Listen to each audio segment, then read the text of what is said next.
তো নমস্কার বন্ধুরা, আশা করি সবাই ভালো আছেন। তো বন্ধুরা, এখন আমি কথা বলবো ইয়েস রাজ ফিল্মের স্পাই ইউনিভার্সের একটা ছবি, যেটার নাম হচ্ছে ওয়ার 2, এবং যেখানে আমরা লিড চরিত্রে জুনিয়র এনটিআর, কিরা আরবানি এবং অবশ্যই ঋত্বিক রোশনকে দেখতে পেতে চলেছি। তো ছবিটা লাগলো কেমন, ছবিটার গল্পটাই ছোট্ট করে বলি। তো এখানে ঋত্বিক রোশনের ক্যারেক্টারটা হচ্ছে একজন কিলার। সে সব কিছু করতে পারে, বাট তার মধ্যে একটা ভালোবাসা, দেশত্ববোধ, একটা ভালোবাসার জন্য একটা প্রেম বা দেশত্ববোধ রয়েছে। এবং জুনিয়র এনটিআর সাথে একটা সম্পর্ক রয়েছে। জুনিয়র এনটিআর এবং ঋত্বিক রোশন, আজকে যে ঋত্বিক রোশন যে এত বড় একজন বীর, এত বড় একজন যোদ্ধা, তার পেছনে অন্যতম কারণ হচ্ছে জুনিয়র এনটিআর। এবং সেটা কেন, কী কারণে, এবং জুনিয়র এনটিআর সাথে তার সম্পর্ক কী, তার সাথে তার কীভাবে দেখা হয়, এবং জুনিয়র এনটিআর আসলে কে, সেই সমস্ত কিছু জানতে গেলে আপনাকে সিনেমাটা দেখতে হবে, যেটার নাম হচ্ছে ওয়ার 2। দেখুন, সিনেমাটা কার কেমন লেগেছে আমি জানি না, বাট আমার কাছে কিন্তু সিনেমাটা বেশ ভালো লেগেছে। অসাধারণ কিছু সিনেমা নয়, তবে ভালো। সিনেমাটা দেখে আপনি মজা পাবেন। তবে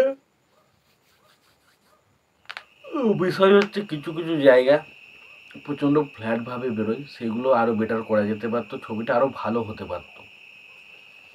তো ছবিটা কেন ভালো লেগেছে, প্রথমত আমার হচ্ছে ছবিতে ঋত্বিক রোশন এবং জুনিয়র এনটিআর দুজনাকে আমার কিন্তু খুব ভালো লেগেছে। জুনিয়র এনটিআরকে প্রথম ফার্স্ট হাফে একটু বোরিং লাগছিল, বাট সেকেন্ড হাফ থেকে তাকে এবং ঋত্বিক রোশনকে দুজনাকেই কিন্তু দারুণ লেগেছে। তাদের ফেস অফ বলি বা তাদের যে ওই যে অ্যাকশন দৃশ্যগুলো বলি, সেগুলো কিন্তু আমার কাছে কিন্তু আমাকে বেশ মজা দিতে পেরেছে। দ্বিতীয় হচ্ছে জুনিয়র এনটিআর জুনিয়র এনটিআর এবং ঋত্বিক রোশনের মধ্যে যে কেমিস্ট্রিটুকু আমরা দেখতে পাই, এবং তার মধ্যে যে ফ্ল্যাশব্যাকে যে ইমোশনাল বিষয়গুলো ফুটে আসে, সেগুলো সত্যি দারুণভাবে ওয়ার্ক করেছে। সেটা যখন আপনি ছবিটা দেখবেন ফিল করতে পারবেন। এবং লাস্ট মুহূর্তে ক্লাইম্যাক্সে আমি আর বলতে চাই না, সেখানে একটা দৃশ্য রয়েছে এবং সেটা একটা হ্যাপি এন্ডিং দিয়ে শেষ করা হয়। এবং সেখানে জুনিয়র এনটিআর এবং ঋত্বিক রোশনের যে একটা বক্তব্য রয়েছে, সেটা কিন্তু বেশ ভালো। এবং কিরা আরবানির কথা যদি বলি, কিরা আরবানিকে খুব দুর্দান্ত কিছু মনে হয়নি, তবে একটা অ্যাকশন সিন রয়েছে ঋত্বিক রোশনের সাথে, সেই অ্যাকশন সিনটা দেখতে ভালো লাগে। এবং বাকি যদি আমরা আশিস বিদ্যার্থীর কথা বলি, আশিস বিদ্যার্থী ছবিতে খুব একটা যে চরিত্র রয়েছে সেরকম কিন্তু নয়। তো ছবির অ্যাকশন সিনগুলো ঠিকঠাক, অসাধারণ বা আউটস্ট্যান্ডিং কিছু নয়, ঠিকঠাক। এখানে যে ধরনের অ্যাকশন এখন হয়ে গেছে, সেই হিসাবে দেখতে গেলে একটা ঠিকঠাক ওকে হয়েছে। ছবির ইমোশনাল পয়েন্টগুলো সত্যি ওয়ার্ক করে, এবং অবশ্যই জুনিয়র এনটিআর এবং ঋত্বিক রোশনের পারফরমেন্স কিন্তু ব্যাপক ছিল। এবার যদি আমি আসি ব্যাকগ্রাউন্ড মিউজিক, ব্যাকগ্রাউন্ড মিউজিক ঠিকঠাক, খুব একটা আহামরি কিছু নয়। গানগুলো আমার খুব একটা আহামরি লাগেনি। এবং ঋত্বিক রোশন এবং জুনিয়র এনটিআরের যে যে গানটা রয়েছে ড্যান্সের, সেই গানটা কিন্তু সিনেমা হলে ওরা দারুণভাবে কিন্তু ওয়ার্ক করেনি, যেটা ভেবেছিলাম।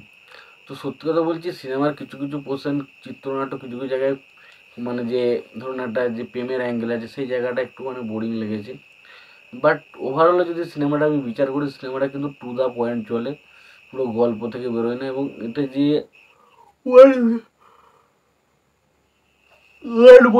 ওয়ার বলে যে সিনেমাটা আছে, সেই সিনেমাটাকে কিন্তু তারই একটা পার্ট থেকে নিয়ে আসা হয়েছে। এটা কিন্তু কখনোই নিজেদের কোনো গল্পটা বানানো হয়নি। আর সব থেকে ভালো ব্যাপার হচ্ছে, এই ছবিতে মাইথোলজিক্যাল একটা বিষয় কিন্তু ছবির মধ্যে রাখা হয়েছে, যেটা কিন্তু খুবই ভালো।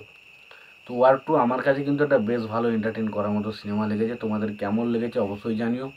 ভিডিওটি ভালো লেগে থাকলে লাইক কমেন্ট শেয়ার করে দেবো। চ্যানেলটা নতুন হয়ে থাকলে অবশ্যই তোমরা চ্যানেলটা সাবস্ক্রাইব করে নিয়ে পাশে বেল আইকনটা অবশ্যই প্রেস করে দেবো। ভালো থেকো, সুস্থ থেকো, দেখা হচ্ছে পরবর্তীতে।